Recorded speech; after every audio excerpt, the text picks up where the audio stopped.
Hi, my name is Jay with Kick Foosball Tables. First off, I'd like to welcome you to the Kick family. Today I'll be showing you how to properly assemble your Kick 55-inch Gemini foosball table. I hope this instructional video was helpful. With no further delay, let's go ahead and get started. The first thing you want to do is open your box and take a look at your contents. Then, lay down each piece out onto your floor individually.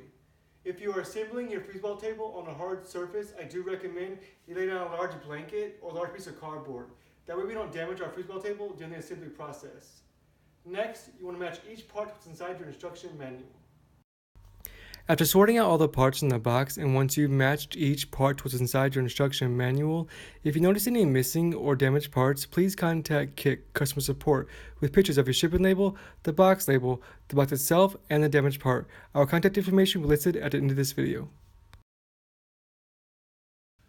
For step 1, we're sliding our playing field P3 into the groove that you see here on both side panels P1. Now you just want to make sure that the holes for your rods are faced downwards closest to the floor, that the groove that you see here faces inward towards the other side panel. Go ahead and grab your playing field with the graphic side face down.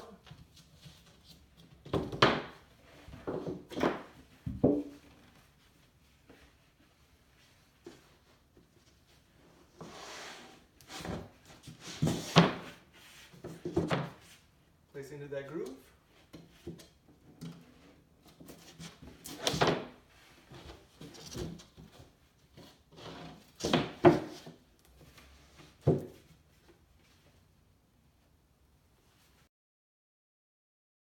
For step 2, we're attaching both of our end panels P2 to both side panels P1 using our H5 washer and our H4 bolt.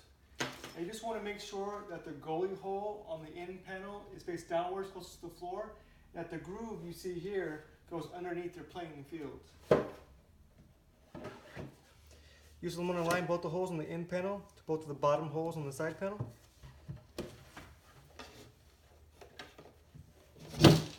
You also want to make sure that the playing field gets into the groove on top of the end panel.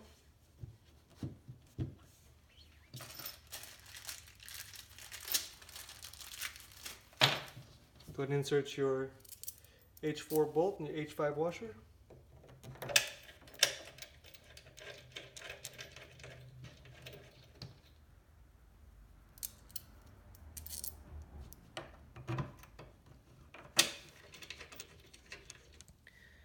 And then secure with the Allen wrench that was provided.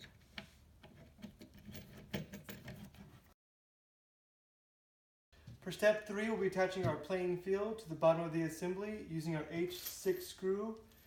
You will notice that there are 16 pre-drilled holes on all 4 sides of your playing field.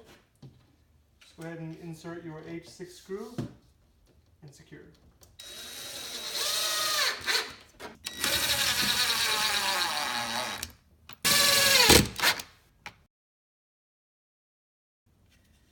Next, we'll be attaching our playing field support braces P5 to our table using our P6 brackets and our H7 screw.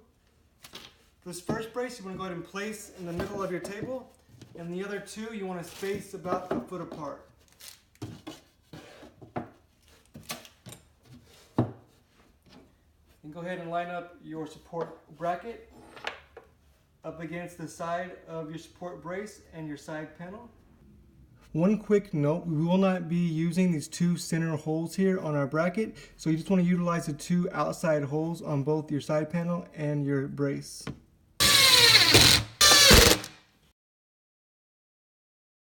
For step 5, we'll be attaching our legs P4 to our table using our H2 bolt, our H1 bolt, and our H3 washers. One way to determine that you are adding the correct leg to the correct side of the table is to make sure that both the holes on the side panel and both holes on the end panel line up with the legs properly.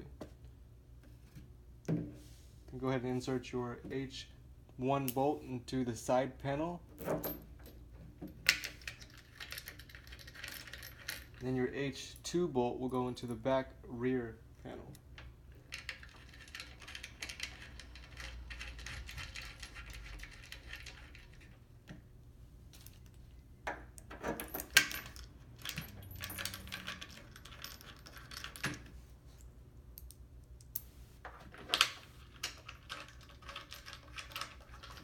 Go ahead and secure with the elements that was provided.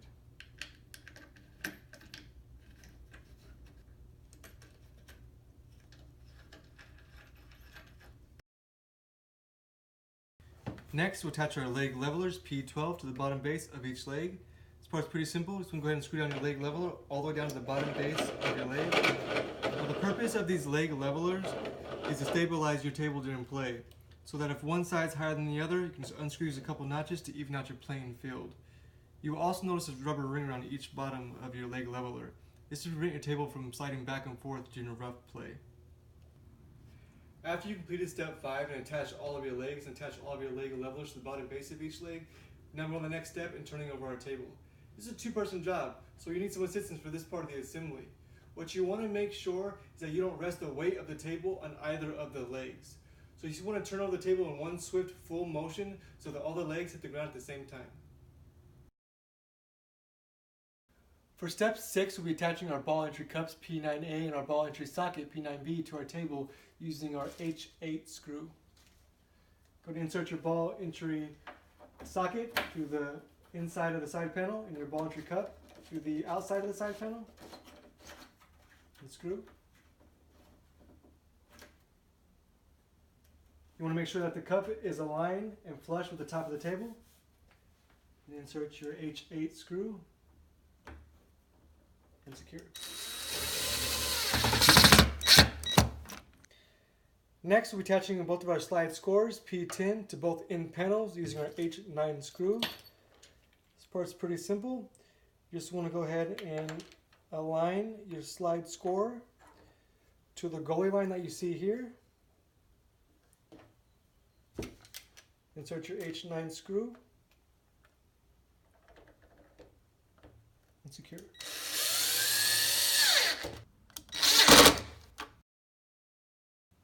Next, we'll be attaching our rod bushings C10A and C10B to our table using our A1 tool. Now, these rod bushings might not be in the construction manual for this model table, but I'm going to show you how to properly attach them now. What you want to make sure is on your rod bushings C10A that the groove that you see here on either side line up to both the holes on the inside of the side panel.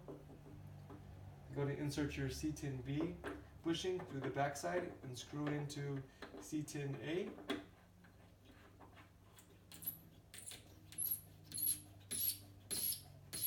Then secure with your A1 tool.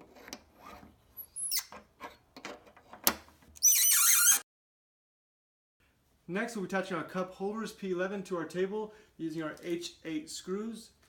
You will notice that there are 4 pre-scored holes here that you see. You just want to go ahead and line up your cup holder over those holes. Insert your H8 screw and tighten.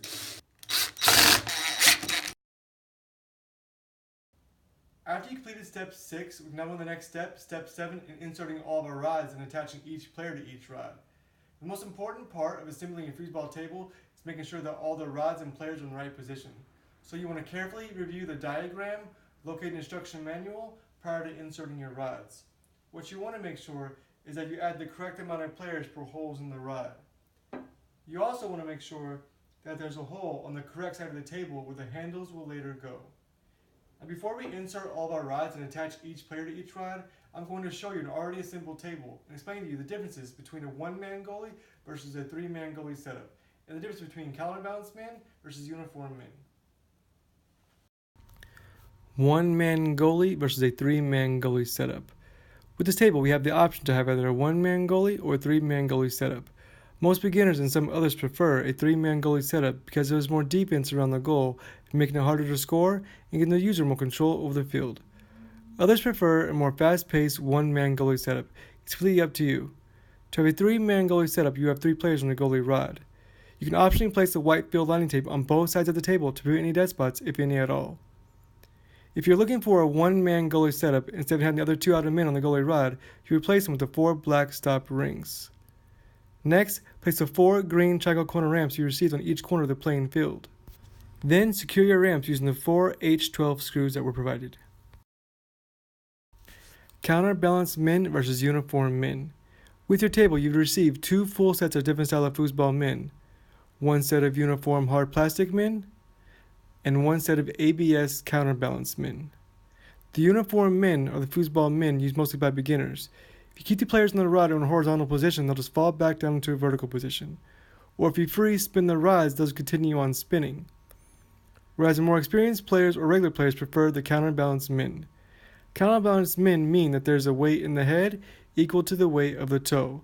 So unlike the uniform min, they will not fall back down into a vertical position if left in a horizontal position or in any other position. They also don't keep on spinning like the uniform min. This lets the user position the foosball min to their liking or technique. When attaching your players to your rod, you want to note that there is a bumper, a washer, then you want to add the correct amount of players per holes in the rod.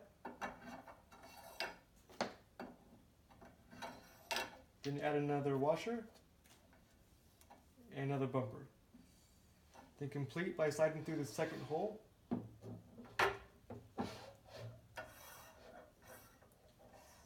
Line your players up over the hole on the rod.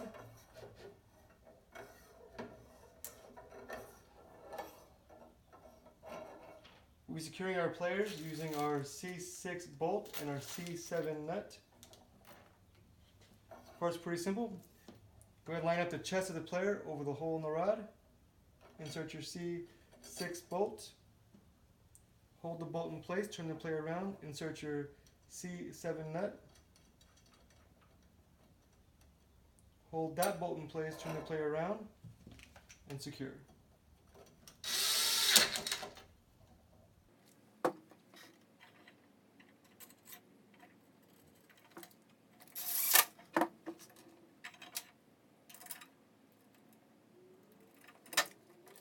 For step 8, we'll be attaching our handles, P7, to the end of our rod using our H10 bolt. This part's pretty simple. Let's go line up the hole on the handle to the hole in the rod. Insert your H10 bolt. And secure. One quick note, these handles are really high quality. Most other companies use really cheap rubber slide-on handles. Also, these rods are semi-hollow, so they are durable enough to rough play, yet light enough to let the player have full control over the rod.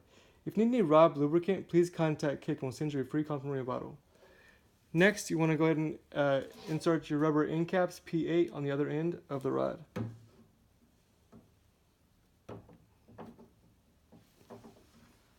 Congratulations! We are now officially done assembling our Kick 55-inch Gemini foosball table. You are now free to enjoy your table with your friends and family.